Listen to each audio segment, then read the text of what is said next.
He dado clase en pregrado y en posgrado en la asignatura de inglés. Acá en la Universidad Simón Bolívar ha sido inglés 1 e inglés 2 para carreras cortas, y en la Universidad Central de Venezuela como docente contratado de posgrado para la asignatura inglés instrumental del posgrado Humanidades de Educación.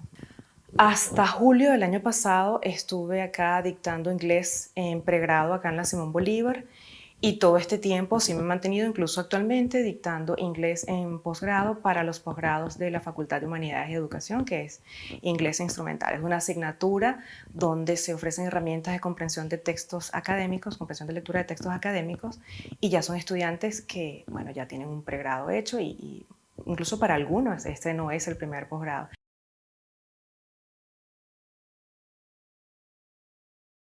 Hace 10 años aproximadamente yo me formé como experto en procesos e-learning con una organización que se llama Fundación para la Alfabetización Tecnológica de Latinoamérica, FATLA.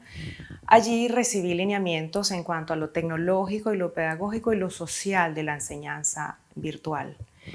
Fue muy emocionante, fue muy enriquecedor, porque además fue un programa donde participaban personas de diferentes países de Latinoamérica, entonces hubo un trabajo muy interesante. Cuando viene la pandemia, pues sí, ya yo tenía estas herramientas y otras que por motivación personal ya había adquirido trabajando como docente en primaria y docente en bachillerato y también en la universidad antes de la pandemia, como era la incorporación de elementos tecnológicos en las lecciones, en los planes de clase.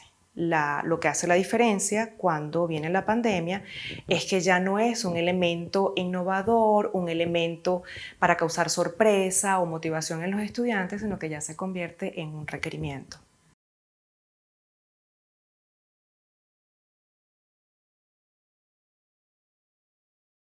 Se convirtió en la constante, la planificación para la virtualidad. Y la planificación para la virtualidad, si bien yo me sentía, vamos a decir, más o menos cómoda porque ya tenía manejo de esto, además soy egresada acá a un posgrado de especialización en informática educativa, o sea que allí también adquirí elementos. El problema es que se convierte en tener que planificar todo el tiempo, y no solamente los profesores no estaban todos listos, y cuando digo los profesores es que en mi caso, como decías, estar listo para incluir un elemento sorpresa, un elemento de innovación, pero que sea el plan de trabajo de todo un semestre o de todo un trimestre, es lo que lo puede hacer un poco más retador. Que aun cuando los profesores pudieran estar listos, los estudiantes lo estaban, mi experiencia me dice que no. Es decir, los estudiantes tienen manejo de algunas tecnologías, sobre todo en el área del entretenimiento y en el área de la socialización no asociada a objetivos instruccionales. Eso lo hace distinto.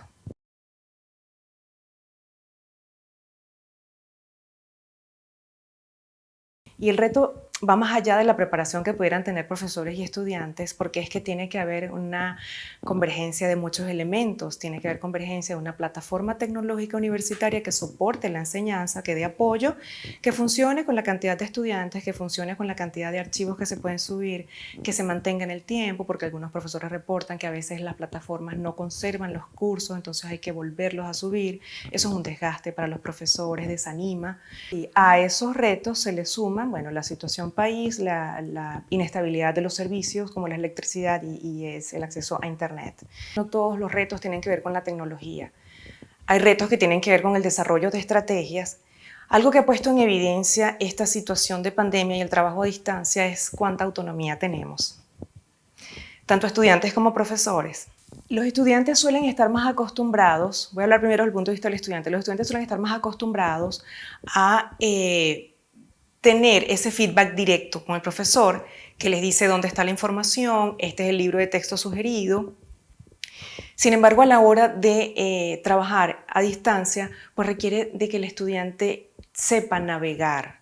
Y esto es una cosa que viene de dos partes, es decir, es importante contar con plataformas que sean de fácil navegación, que tengan navegación intuitiva. Hay algunas plataformas, unos sistemas de manejo de aprendizaje cuya navegación no es tan intuitiva, Puede ser tipo blog, la alimentación de la información aparece tipo blog, es más bien cronológica, entonces al estudiante le cuesta identificar dónde están los módulos de trabajo, dónde están los recursos o materiales de aprendizaje, dónde está la información importante del curso. Eso en cuanto al estudiante. En cuanto al profesor, pues el profesor también, pues es más fácil tener al estudiante enfrente y decirle esto es lo que vamos a trabajar, esto es lo que vamos a hacer. Y esa información puede requerirse en el momento, es decir, el estudiante puede pedirla en el momento presencial, quiero decir, y el profesor darla en el momento. Cuando se trata de educación a distancia, uno como docente debe anticipar todos los escenarios posibles. ¿Dónde se van a presentar las dudas? ¿Cuáles son los posibles problemas que pueden enfrentar los estudiantes? Hay que probar todos los enlaces y aún así a veces hay enlaces que fallan o que no son de uno, sino que son recursos externos.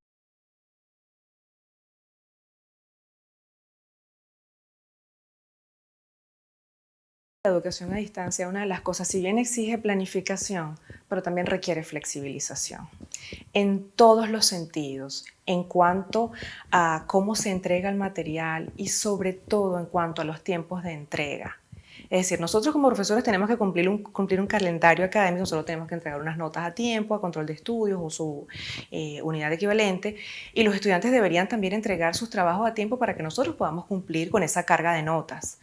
Sin embargo, tenemos una situación país que es impredecible y que es sumamente retadora, donde pues la misma falla de los servicios, la búsqueda del sustento, no solamente de estudiantes de posgrado, sino de pregrado, que muchos han pues utilizado también tiempo para dedicar a, bueno, conseguir recursos económicos que le hagan más fácil pues, su supervivencia. Entonces uno como docente debe flexibilizar. La diatriba está, si flexibilizo, entonces después se complica para la carga de notas. Entonces, una cosa que yo he encontrado interesante aquí son los procesos de negociación que se pueden llevar a cabo entre docentes y estudiantes, siendo honestas ambas partes y encontrando lo mejor para todos. Y el reto es también en esto que hay que planificar mucho, porque hay que tratar de asegurar la mayor cantidad de elementos posible, pero hay que planificar para la incertidumbre y eso es un aprendizaje que me llevo. Es decir, sí, yo trato de controlar lo más que pueda controlar, pero tengo que tener presente que algo puede salirse de control y tengo que trabajar con base en eso. Trabajar en cuanto a cumplir con lo académico, pero trabajar en mí. Tolerancia, paciencia. No soy la primera persona a la que le pasa eso, ni seré la última. Entonces, un poco a fluir.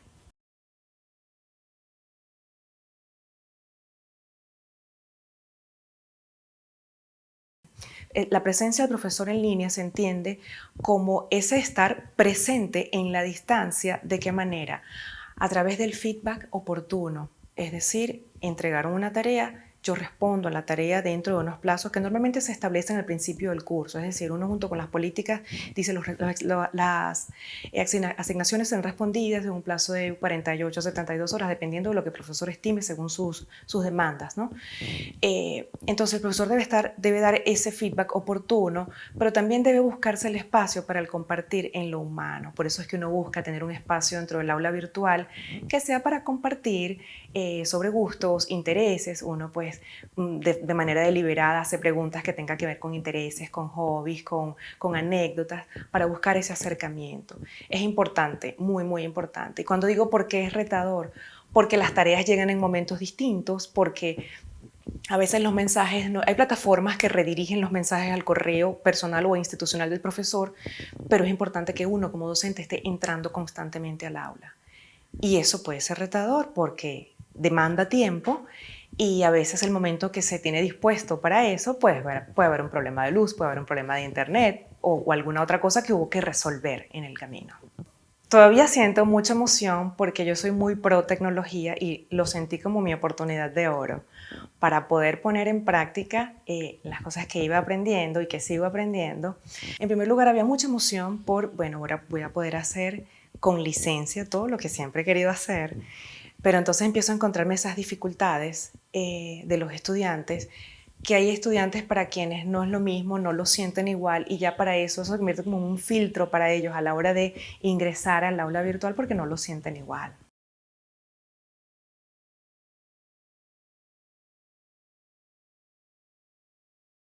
Las tecnológicas se han fortalecido. porque aquello que aprendí en FATLA y aquello que aprendí en el posgrado, pues han sido excelentes cimientos, pero he aprendido muchas otras cosas, porque surgen nuevas herramientas, porque hay gente que, bueno, da a conocer nuevas estrategias, y eso me ha servido mucho, apoyarme en el trabajo de otros docentes.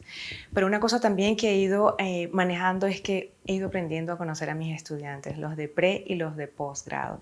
Y hay cosas que uno puede decir, bueno, esto está bien, el estudiante de posgrado puede trabajar con esto sin mayores instrucciones, sin mayores direcciones, porque uno asume que el nivel de autonomía de un estudiante de posgrado es mayor. Y es importante el asegurarse, lo puse aquí, pero igual voy a colocar un video y colocar ese video porque también tiene que ver un poco con los canales preferidos de comunicación de las personas. Hay para quienes necesitan ver el texto y hay quienes necesitan ver al profesor allí. Cada vez me parece más natural. No solamente porque no se trata de grabar el video con mi voz en off, sino ya estoy, bueno, voy a darles un mensaje de bienvenida. Esto sé que les va a quedar mejor así, sé que les va a llegar mejor así.